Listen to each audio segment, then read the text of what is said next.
Haleluya, haleluya, haleluya. Shalom alaikum bishem Hamasiyah. Salam Aki.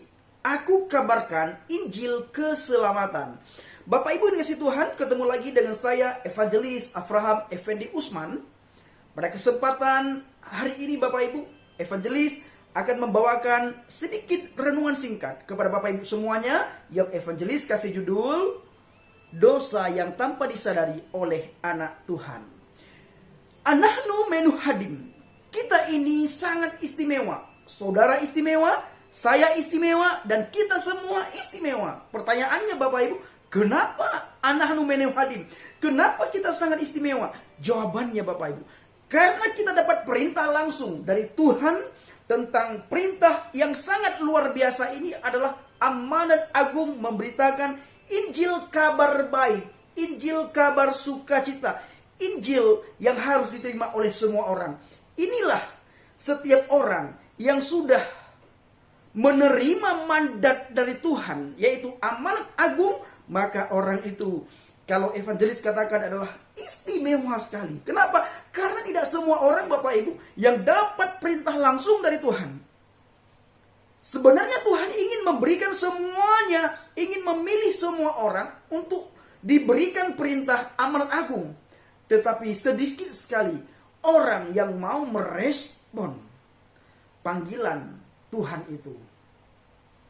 Maka dari itu Bapak Ibu, bila ada di antara saudara yang melakukan penginjilan, bersaksi tentang Kristus, maka orang saudara adalah orang yang sangat istimewa di hadapan Tuhan.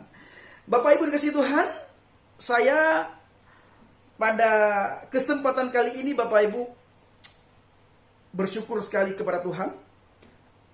Saya punya gaya atau ciri khas tersendiri Bapak Ibu di dalam saya melakukan penginjilan, di mana saya selalu mengatakan Aki, aku kabarkan Injil keselamatan. Jadi kemarin Bapak Ibu, ketika saya ketemu dengan Abi Saifuddin dan Ibu Sarah, istri Abi Saifuddin, saya diberikan kalung Aki sama Abi Saifuddin dan Ibu Sarah. Saya mengucapkan terima kasih banyak Abi dan Ibu Sarah atas pemberian kalung Aki kepada saya. Bapak Ibu dikasih Tuhan, pada kesempatan ini, dosa yang tidak disadari oleh anak Tuhan. Evangelis ambil dari kitab Yakobus 4 ayat 17. Di situ ditulis Bapak Ibu, jadi jika seseorang tahu bagaimana ia harus berbuat baik, tetapi ia tidak melakukannya, ia berdosa. Bapak Ibu, selama evangelis pelajari firman, banyak mendengarkan pidato, ceramah, khotbah, banyak juga merenungkan firman, banyak juga bergaul dengan hamba-hamba Tuhan. Evangelis simpulkan bahwa di dalam kekristenan ini ada dua dosa. Yang pertama dosa aktif, yang kedua dosa pasif. Silahkan Bapak Ibu simak baik-baik. Mana yang paling banyak Bapak Ibu lakukan? Apakah dosa pasif ataupun dosa aktif? Yakobus katakan, yang sudah evangelis bacakan barusan, jika kita tahu berbuat baik tapi kita tidak mau melakukannya, maka kita berdosa. Bapak Ibu, dosa yang tidak disadari oleh umat manusia, khususnya umat Nasrani, orang yang sudah percaya kepada Yesus, adalah dosa pasif. Dosa ada dua, evangelis katakan barusan, aktif dan pasif. Kalau dosa aktif Bapak Ibu, mudah sekali kita menghindari. Contoh dosa aktif adalah 10 perintah Tuhan di dalam hukum Taurat. Di situ dikatakan Bapak Ibu, jangan berzina. Kita tidak berzina karena kita tahu itu berdosa. Jangan mencuri, kita tidak mencuri karena kita tahu itu berdosa. Lalu kita tidak melakukan. Jangan menyembah sesembahan lain di hadapanku. Jangan menyebut ilah-ilah lain di hadapanku. Kita tidak menyebut karena kita tahu Tuhan tidak senang akan hal itu. Kalau kita sebut maka kita berdosa. Dan kita menyadari hal itu, maka kita tidak melakukan.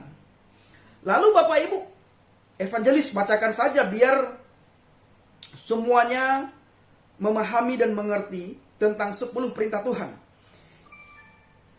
Ingatlah dan kuduskanlah hari Sabat. Yang pertama Bapak Ibu,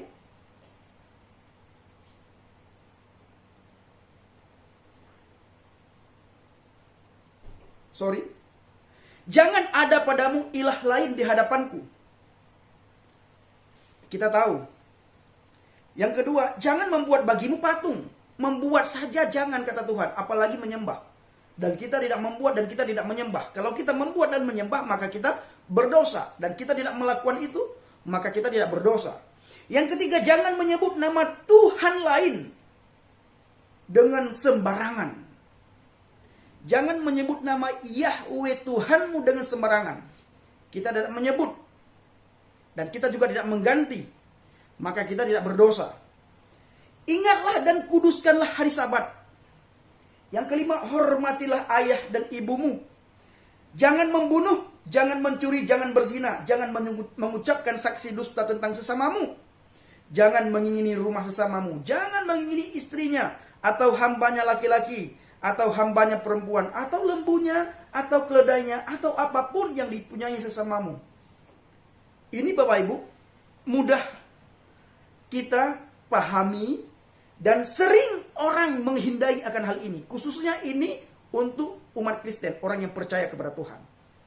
Tetapi yang tidak ataupun yang jarang dipahami dan disadari oleh umat Kristen, umat Nasrani adalah dosa pasif. Apa itu dosa pasif? Kita tahu membaca firman itu baik, tapi kita tidak mau melakukannya, kita tidak mau membacanya, maka kita berdosa. Kenapa? Karena baca firman itu baik. Dia yang mengajarkan kita, dia yang memberikan segalanya bagi kita, dia yang membuat kita tahu tentang surga, dan dia juga yang membawa kita ke surga. Tetapi kita melalaikan dia, maka kita berdosa. Dan ini kita tidak menyadari, ini berdosa. Kita tahu Bapak Ibu, ada saudara kita yang butuh bantuan, kita tidak mau menolong dan kita tidak mau membantu, maka kita juga berdosa. Mengabaikan kebaikan itu juga berdosa. Menolong orang Bapak Ibu, jangan dipikirkan sedikit-sedikit kita berpikir tentang materi, kita kasih uang kepada orang itu. Bukan. Memberikan nasihat juga itu adalah menolong. Memberikan pencerahan yang baik juga itu adalah menolong, melakukan kebaikan. Apabila saudara tidak melakukan, maka kita berdosa. Maka Rasul Paulus sering saya bacakan mengatakan bahwa hendaklah kebaikan hatimu diketahui oleh semua orang. Tetapi apabila yang diketahui oleh semua orang tentang semua keburukan dan kejelekan yang kita lakukan, maka kita juga berdosa dan membuat orang lain berdosa. Karena dengan dosa kita, orang lain itu mengumpat-ngumpat kita. Maka dosa kita ini 2 kali lipat. Dosa yang kita lakukan dan dosa apa yang kita lakukan membuat orang lain berdosa karena membicarakan dosa kita. Nah, ini tanpa kita sadari Bapak Ibu. Sama halnya, kita mengerti, kita memahami, kita tahu bahwa merokok itu tidak baik, tapi kita merokok, maka kita berdosa. Ini tanpa kita sadari. Nah, sama halnya di tengah-tengah COVID ini Bapak Ibu. Pemerintah mengeluarkan maklumat, mengeluarkan perintah bahwa jaga social distancing-nya. Jaga jarak dengan sesama. Tetapi ingat, pemerintah tidak pernah melarang kita untuk menjaga jarak dengan Tuhan. Pemerintah tidak pernah melarang kita menjaga jarak dengan Tuhan. Yang pemerintah larangkan adalah kita harus menjaga jarak dengan sesama. Ini tidak kita lakukan dan kita abaikan, maka kita berdosa. Pemerintah juga memberikan satu perintah kepada kita bahwa kita kemana-mana wajib memakai masker. Harus memakai masker. Kita abaikan dan kita tidak memakai masker, kita juga berdosa. Kenapa? Karena kita tahu di tengah-tengah COVID ini Bapak Ibu, pakai masker itu baik. Tov dalam bahasa Ibrani. Tapi kita tidak melakukan, maka kita berdosa. Nah, Bapak Ibu yang dikasih Tuhan, kita kembali ke Bible. Anak Tuhan yang diperintahkan oleh Yesus. Satu perintah amanat agung, perintah yang sangat mulia. Tapi kita tidak mau melakukannya, maka kita berdosa. Bahkan bukan saja kita tidak mau melakukan, kita tidak ambil andil, ambil bagian di dalam penginjilan, kita juga berdosa. Kita tahu Bapak Ibu, kabar baik itu harus diterima oleh siapapun. Wajib diterima oleh siapapun. Tetapi kita yang sudah menerima kabar baik ini dengan cuma-cuma, kita tidak mau memberikan kepada orang lain. Kita tidak mau melakukannya. Kita tidak mau berbagi kepada orang lain. Kita tidak mau bercerita kepada orang lain. Maka kita berdosa. Ketika kita mengabaikan amanat agung Bapak Ibu, dosa satu lagi yaitu kita juga mengabaikan hukum yang kedua. Apa itu hukum yang kedua? Kasihilah sesama manusia sebagaimana engkau mengasihi dirimu sendiri. Ketika saudara dan saya tidak mau melakukan penginjilan, maka secara tidak langsung saudara sudah mengabaikan hukum yang kedua. Sebagaimana saudara sudah mendapatkan kasih anugerah karunia keselamatan dari Tuhan dengan cuma-cuma, bagikan juga kepada orang lain dengan cuma-cuma. Sebagaimana saudara tidak mau terjerumus ke dalam api neraka karena sudah menerima keselamatan, bagikan juga kepada orang lain. Jangan sampai orang lain juga masuk neraka karena tidak menerima Yesus. Saudara yang sudah duluan terima Yesus, bagikan firman itu kepada orang lain. Bersaksi tentang who is the Jesus man huwa Yasua. Siapa itu Yesus? Nah, ini tanpa kita sadari Bapak Ibu. Kita tahu berdoa itu baik, tapi kita mengabaikan doa. Kita tidak mau berdoa, maka kita berdosa. Kita juga tahu mendoakan orang lain itu baik, tapi kita mengabaikan, kita berdosa. Sekali lagi Bapak Ibu, menolong orang lain itu jangan sedikit-sedikit dikaitkan dengan uang dan uang. Memberi nasihat juga itu adalah menolong. Memberikan pencerahan juga itu menolong. Memberikan dukungan, support, biar orang tersebut bisa bangkit lagi, itu juga menolong orang itu dari keterpurukan. Bukan saja masalah ekonomi uang Bapak Ibu. Maka dari itu Bapak Ibu, bila orang Kristen, umat Tuhan, orang percaya kepada Yesus, tidak melakukan penginjilan, maka orang itu berdosa. Kalau kita merujuk ke Yakobus 4 ayat 17 tadi. Kenapa? Melakukan penginjilan itulah baik sekali. Bahkan itu satu dorongan yang diperintahkan oleh Yesus, yang diperintahkan oleh Tuhan supaya harus kita lakukan. Kita didorong. Pergilah. Pergilah ini adalah satu paksaan yang diberikan oleh Yesus untuk dilakukan oleh setiap anak Tuhan. Setiap orang Kristen. Tapi bila ada di antara saudara, evangelis saya tidak bisa, saya sibuk sekali. Apa yang Bapak Ibu bisa lakukan? Dengan kesibukan Bapak Ibu tidak menjadi penghalang, jangan menjadi penghalang untuk tidak melakukan penginjilan. Setidaknya Bapak Ibu berdoa untuk penginjil, untuk evangelis, untuk pendeta.